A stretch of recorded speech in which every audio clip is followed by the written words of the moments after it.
কয়েকটি কথা বলা হয়েছে, সেটা হলো আল্লাযীনা লা ইয়াদউনা মা'আল্লাহি ইলাহান আখার, এক, আল্লাহর সঙ্গে কাউকে শরীক করে নাই। 2 নম্বরে ওয়ালা ইয়াকতুলুনা আন-নাফসাল্লাতী হারামাল্লাহু ইল্লা বিল হক, অন্যায়ভাবে কাউকে হত্যা করে নাই। ওয়ালা ইয়াজনুন, যারা জিনা করে নাই। ইয়া রাসূলুল্লাহ, আমি তো 3টা কর্মই করেছি, তাহলে আমার কি মাপের কোনো সিস্টেম আছে নাকি? আল্লাহর নবী ওই সাহাবীর কাছে চিঠি লিখলেন, ইল্লা মান তাবা ওয়া আমানা ওয়া আমিলা আমালান সালিহা।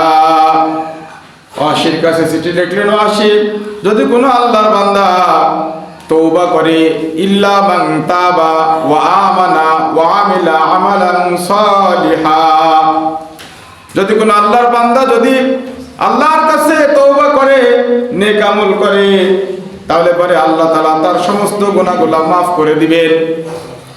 এই কথা শোনার পরে ওয়াসি রাদিয়াল্লাহু আনহু নবী করিম সাল্লাল্লাহু আলাইহি ওয়াসাল্লামের কাছে আবার চিঠি লিখলেন, ইয়া রাসূলুল্লাহ, আমি ঈমান আনবো এটা নাই, আমার নিশ্চিতভাবে বলতে পারলাম যে আমি আল্লাহর প্রতি ঈমান আনলাম, কিন্তু ঈমান আনার পরে যদি আমি নেক কাজ না করতে পারি, আল্লাহ বলতেছেন ইল্লা মান তাবা ওয়া আমানা ওয়া আমিলা আমালান সালিহা, যে ব্যক্তি ঈমান আনবে এবং আমলে সালিহা করবে সে আল্লাহর কাছে মুক্তি পাবে। আমি ঈমান আনলাম কিন্তু আমলে সালিহা যদি না করতে পারি, তাহলে কি আল্লাহ আমাকে ক্ষমা করবে? কোন আল্লাহর বান্দা যদি দুনিয়ার জমিনে এত অপরাধ করেছে, পাহাড় সমপরিমাণ যদি অপরাধ করে ফেলে, আল্লাহ তাআলার ক্ষমা তার চাইতে অধিক অধিক গুণ বেশি। এই বিশ্বাস, এই আশার ভরসায়, রহমতের আশা নিয়ে বান্দাকে আল্লাহর দিকে অগ্রসর হতে হবে। যেমন বুখারী শরীফের ভিতরে একটা হাদিসে বাকের ভিতরে আছে, বনি ইসরায়েলের ভিতরে একজন মানুষ ছিল যে 99টা মানুষকে খুন করেছে। 99টা মানুষ খুন করার পরে তার ভিতরে একটা চেতনা জাগ্রত হয়েছে, হায়রে, সারা জীবন আমার জীবনটাকে আমি জাহান্নামের পথে চলাইলাম, আল্লাহ তাআলা কি আমাকে মাফ করবে নাকি? এরপরে ওই ব্যক্তি মাফ পাওয়ার জন্য বিভিন্ন পাদ্রীর কাছে গেছে, বিভিন্ন ধর্মযাজকের কাছে গেছে, কিন্তু সে ধর্মযাজকরা তাকে ভালো সমাধান দেয় নাই। এক সময় এক ধর্মযাজকের কাছে গেছে, সে বলছে, তুমি সারা জীবন এত মানুষকে হত্যা করেছো, তোমার কোনো মাফ হবে না, তোমার মাপের কোনো রাস্তা নাই। তো তখন সে তাকেও হত্যা করে দিয়েছে, 100টা পুরা করে দিয়েছে। এবার তার ভিতরে আরো জ্বালা শুরু হয়েছে, চিন্তা চেতনা শুরু হয়েছে, আরে আমি 100টা মানুষ হত্যা করে ফেললাম, শেষমেশ আমি একজন ধর্মযাজককেও হত্যা করে ফেললাম, তো আমাকে আল্লাহর কাছে ক্ষমা পাইতেই হবে। সে ছুটছে এক জায়গায়, তখন একজন আলেমের কাছে গেছে, সে বলতেছে, ভাই আমি তো ব্যাপারে কিছু বলতে পারবো না, তবে অমুক গোত্রের ভিতরে যাবে, সেখানে একজন আলেম আছে, সে আল্লাহর কিতাবের আলেম, তাকে আপনি জিজ্ঞাসা করেন তার আপনার কোনো ক্ষমার ব্যবস্থা আছে কিনা। ওই আল্লাহ বান্দা শুধু ইসলাম ধর্মের ভিতরে দীক্ষিত হওয়ার জন্য, কালেমা পড়ার জন্য, কালেমা পড়ে শুধু আল্লাহ তাআলার ইবাদত বندگی করবে, আল্লাহ তাআলার দাসত্ব করবে, এজন্য সে নিজের ঘর ছেড়ে বের হয়ে গেছে। বের হয়ে সে রাস্তার ভিতরে অগ্রসর হয়েছে, যে জায়গাটায় যাবে, যেই জায়গার সন্ধান পেয়েছে সেই জায়গার উদ্দেশ্যে। রাস্তার ভিতরে যাইতে যাইতে হঠাৎ করে তার মৃত্যু হয়ে গেছে। এখনো কিন্তু কোনো ভালো কাজ করে নাই। রাস্তার ভিতরে যখন মৃত্যু হয়ে গেছে, আযাবের ফেরেশতা এসে গেছে, রহমতের ফেরেশতাও এসে গেছে। 2 দল ফেরেশতা এসে ফেরেশতার ভিতরে টানা হেঁচড়া ছুড়েছে, তর্ক বিতর্ক শুরু হয়েছে। জান্নাতের ফেরেশতারা বলতেছে আমরা তাকে জান্নাতে নিয়ে যাব, জাহান্নামের ফেরেশতারা বলতেছে না, তাকে জাহান্নামে নিয়ে যেতে হবে। তার কারণে আল্লাহর বান্দা সারা জীবন যত অপরাধ করেছে সে জাহান্নামের উপযুক্ত। আর জান্নাতের ফেরেশতারা বলতেছে না, যে ব্যক্তি আল্লাহ তাআলাকে পাওয়ার উদ্দেশ্যে নিজের ঘর থেকে বের হয়েছে, সে যখন তার নিয়াতকে খাঁটি করে, তার অন্তরকে খালেস করে যখন আল্লাহকে পাওয়ার উদ্দেশ্যে বের হয়েছে, অতএব তাকে আল্লাহর জান্নাতেই নিতে হবে। 2 দলের ভিতরে টানাটানি শুরু হয়েছে। একদল বলছে জাহান্নামে নেব, আরেকদল বলছে জান্নাতে নেব। ভালো কাজ কিন্তু সে একটা এখনো করে নাই। কয়টা খুন করেছে? মোট 100টা মানুষ খুন করেছে।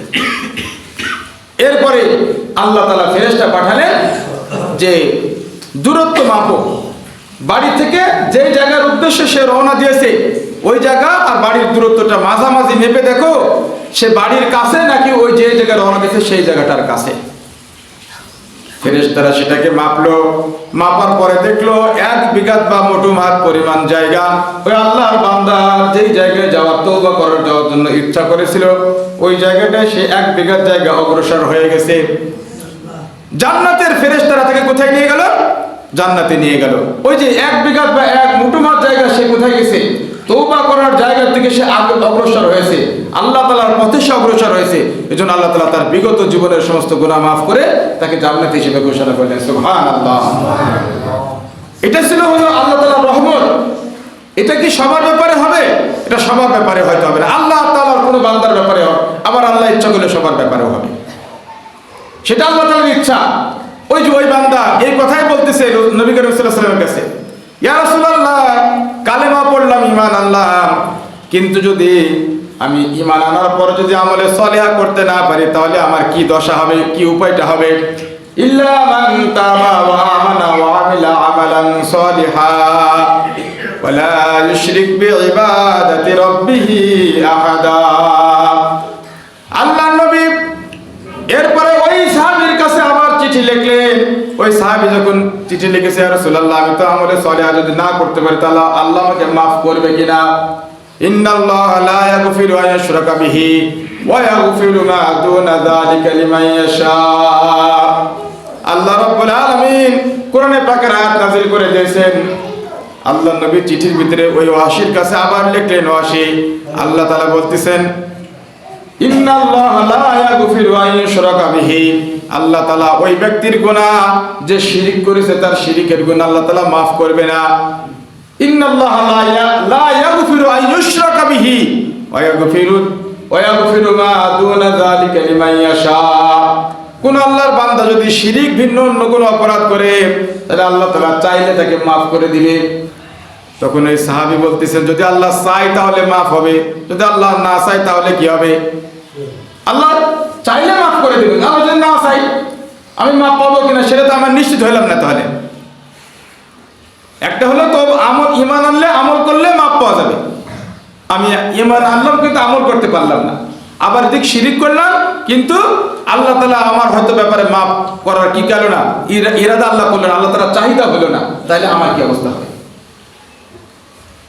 আল্লাহ রাব্বুল আলামিন কোরআনে পাকের ভিতরে আয়াত নাযিল করলেন, কুল ইয়া ইবাদিয়াল্লাযীনা আসরাফু আলা আনফুসিহিম লা তাকনাতু মির রাহমাতিল্লাহ ইন্নাল্লাহা ইয়াগফিরুয যুনুবা জামিআ ইন্নাহু হুয়াল গফুরুর রহিম। আল্লাহ রাব্বুল আলামিন বলেন, ওগো নবী, আপনি আমার বান্দাদেরকে শুনিয়ে দিন, কুল ইয়া ইবাদিয়াল্লাযীনা আসরাফু আলা আনফুসিহিম, হে আমার ওই সকল বান্দারা যারা গুনাহের মাধ্যমে তোমরা নিজেদের উপরে জুলুম করেছো, লা তাকনাতু মির রাহমাতিল্লাহ, তোমরা আমি আল্লাহ তাআলার রহমত থেকে কখনো নিরাশ হয়ে যেও না। আমরা অনেকেই সামাজিক ভাবে হয়তো ছোটবেলা থেকে নামাজ পড়িনি, এখন মনে করি আর এখন নামাজ পড়ে আর কি হবে, সারা জীবন নামাজ পড়লাম না, সারা জীবন বিভিন্ন হারাম কাজের ভিতরে লিপ্ত থাকলাম, এখন কি আর আল্লাহ আমারে কবুল করবে? এই যে নিরাশ হয়ে যায়, কিছু মানুষ আছে নিরাশ হয়ে যায়।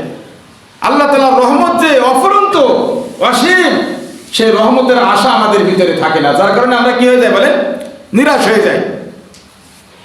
যার কারণে আল্লাহ তাআলা এই নিরাশ বান্দাদেরকে ডেকে বলতেছেন, ইয়া ইবাদিয়াল্লাযীনা আসরাফু আলা আনফুসিহিম লা তাকনাতু মির রাহমাতিল্লাহ, ও আমার বান্দারা, দুনিয়ার জীবনে যত অনাচার করেছো, পাপাচার করেছো, যত অন্যায় করেছো, তোমরা তওবা করে খালেস দিলে আমি আল্লাহর দিকে ফিরে আসো, আমি আল্লাহ তাআলা তোমাদের তওবা কবুল করে তোমাদেরকে আমি আল্লাহ তাআলা maaf করে দেব। সুবহানাল্লাহ, তোমাদেরকে maaf করে দেব, কিন্তু শর্ত হলো তোমাদেরকে ফিরে আসতে হবে।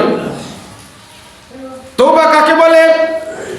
তওবার অর্থ হলো কোনো ব্যক্তি যখন কোনো পাপে লিপ্ত হয়ে গেছে, পাপ হয়ে গেছে কারোর দ্বারাই, তখন ওই ব্যক্তি আল্লাহ তাআলার কাছে বলবে, আল্লাহ আমি তো বড় পাপ করে ফেলেছি, আল্লাহ আপনি আমাকে maaf করে দেন। 1 নম্বর শর্ত। 2 নম্বর শর্ত, আল্লাহ এই পাপ আমি আর জীবনে কোনোদিন করব না, এই আর একটা শর্ত। 3 নম্বর শর্ত, আল্লাহ যে পাপ হয়ে গেছে এই পাপের জন্য আমি খুবই লজ্জিত, খুবই লজ্জিত। রোনাজারি করা, কান্নাকাটি করা, আল্লাহর কাছে তওবা করা, এটার দ্বারাই আল্লাহ তাআলার বান্দা আল্লাহ তাআলার নৈকট্য লাভ করে। শুধু তাই না, যে ব্যক্তি সারা জীবন ইসলাম ছাড়া অন্য ধর্মের ভিতরে নিজের জীবন কাটাইলো, কোন ব্যক্তি বিধর্মী অবস্থায় নিজের জীবনকে পরিপূর্ণভাবে পার করলো, শেষ বয়সে এসে শেষ জীবনে এসে তার ইচ্ছা হলো যে না, ইসলাম ধর্মই সবচেয়ে সঠিক ধর্ম, কালেমার ধর্ম হলো সবচেয়ে সঠিক ধর্ম, সে এটাকে মনে করে সে ইসলাম ধর্ম গ্রহণ করলো। আল্লাহ নবী বলেন, মান ক্বালা লা ইলাহা ইল্লাল্লাহু মুখলিসান ফাদাখালাল জান্নাহ। যদি আল্লাহর কোনো বান্দা যদি ইখলাসের সঙ্গে যদি আল্লাহকে সন্তুষ্ট করার জন্য কালেমা পড়ে, আল্লাহ রাব্বুল আলামিন তার বিগত জীবনের সকল গুনাহগুলি আল্লাহ তাআলা মাফ করে দিবেন। তার বিগত জীবনের সমস্ত গুনাহ আল্লাহ মাফ করে দিবেন। মান ক্বালা লা ইলাহা ইল্লাল্লাহু মুখলিসান ফাদাখালাল জান্নাহ। ইখলাসের সঙ্গে যে কালেমা পড়বে আল্লাহ তাকে জান্নাতে প্রবেশ করাবে। যার কারণেই তো আবু তালেব মৃত্যুর মুহূর্তে যখন, তাই না বলেন, এটাই ঘটনা আমরা সবাই জানি, আবু তালেব মৃত্যু মুহূর্তে, তখন আবু তালেবকে আল্লাহ রাসূল কি বলতেছে, চাচা শুধু কালেমাটা আপনি পড়েন, বাদ বাকি যা করার আমি করব, কি তাই না বলেন? তাহলে কালেমার দাম কত, কালেমা পড়নেওয়ালার দাম কত, শুধু কালেমাটা একটু আপনি পড়বেন। আল্লাহর নবীর কথা মতো আবু তালেব কালেমা পড়ার মনোভাব কিন্তু তৈরি করে ফেলেছে। আবু তালেব ইচ্ছা করেছে যে আমি কালেমাটা পড়বো। যদি আবু তালেব কালেমাটা পড়তো তাহলে সে লা ইলাহা ইল্লাল্লাহ মুহাম্মাদুর রাসূলুল্লাহ সাল্লাল্লাহু আলাইহি ওয়াসাল্লাম পড়ার কারণে ইসলামের ভিতরে দীক্ষিত হয়ে যেত, চিরস্থায়ী জাহান্নাম থেকে বেঁচে যেত, সে আল্লাহর চিরস্থায়ী জান্নাতের ভিতরে প্রবেশ করত, তার ইহকাল আর পরকালী জীবন তার সফল হয়ে যেত। কিন্তু তার বংশের লোকেরা সে তাকে এই কথা বলতে লাগলো, আবু তালেব শেষ সময় এসে তুমি কালেমা পড়ে বংশের মুখে চুনকালি দিয়ে যাবে, শেষ সময় এসে তুমি বংশের মুখে চুনকালি দিয়ে যাবে। আল্লাহ রাসূলের জন্য আবু তালেব করে নাই কি, তার জীবন বাজি রেখেছেন। আবু তালেব আল্লাহ রাসূলের জন্য জীবন বাজি রেখেছেন, কত কিছু করেছেন, সেসব ঘটনা ইতিহাসে হাদিসের কিতাবের ভিতরে লেখা আছে। তারপরেও আবু তালেবকে রাসূল সাল্লাল্লাহু আলাইহি ওয়াসাল্লাম জাহান্নাম থেকে বাঁচাতে পারে নাই, তারপরেও জাহান্নাম থেকে বাঁচাতে পারে নাই। তারপরে ইব্রাহিম আলাইহিস সালাম তার বাবা আজরকে শুধু কালেমাটুকু পড়বে, এতটুকু পড়লে পরে তার ব্যাপারে সুপারিশ করতে পারতো, কিন্তু তিনি কি করতে পারে নাই, তার বাবাকে কালেমাটা পড়াতে পারে নাই। এরকম ভাবে দুনিয়ার জমিনে একজন কালেমা ওয়ালার কত দাম একটু এখান থেকে অনুমান করতে হবে আমাদেরকে। ওই সাহাবী তখন বলতেছে যে আল্লাহ তাআলা যদি আমাকে মাফ না করে, আল্লাহ যদি ইচ্ছা না করে, তাহলে তো আমার কোনো ক্ষমা হবে না। তাই আল্লাহ তাআলা তাকে আশা দিলেন, ইয়া ইবাদিয়াল্লাযীনা আসরাফু আলা আনফুসিহিম লা তাকনাতু মির রাহমাতিল্লাহ ইন্নাল্লাহা ইয়াগফিরুয যুনুবা জামিআ ইন্নাহু হুয়াল গফুরুর রহিম। ইন্নাল্লাহা ইয়াগফিরুয যুনুবা জামিআ, নিঃসন্দেহে আল্লাহ তাআলা সকল গুনাহকে ক্ষমা করেন। সুবহানাল্লাহ পড়েন। আল্লাহ তাআলা সমস্ত গুনাহ ক্ষমা করেন। সর্বপ্রকারের গুনাহ কে ক্ষমা করতে পারে বলেন?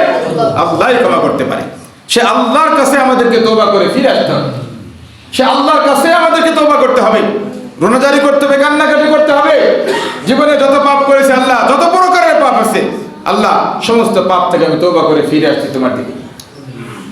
যদি কোনো আল্লাহর বান্দা আল্লাহর কাছে কান্নাকাটি করে ফিরে আসতে পারে, তাহলে আল্লাহ বলছে ইন্নাল্লাহা ইয়াগফিরুয যুনুবা জামিআ ইন্নাহু হুয়াল গফুরুর রহিম।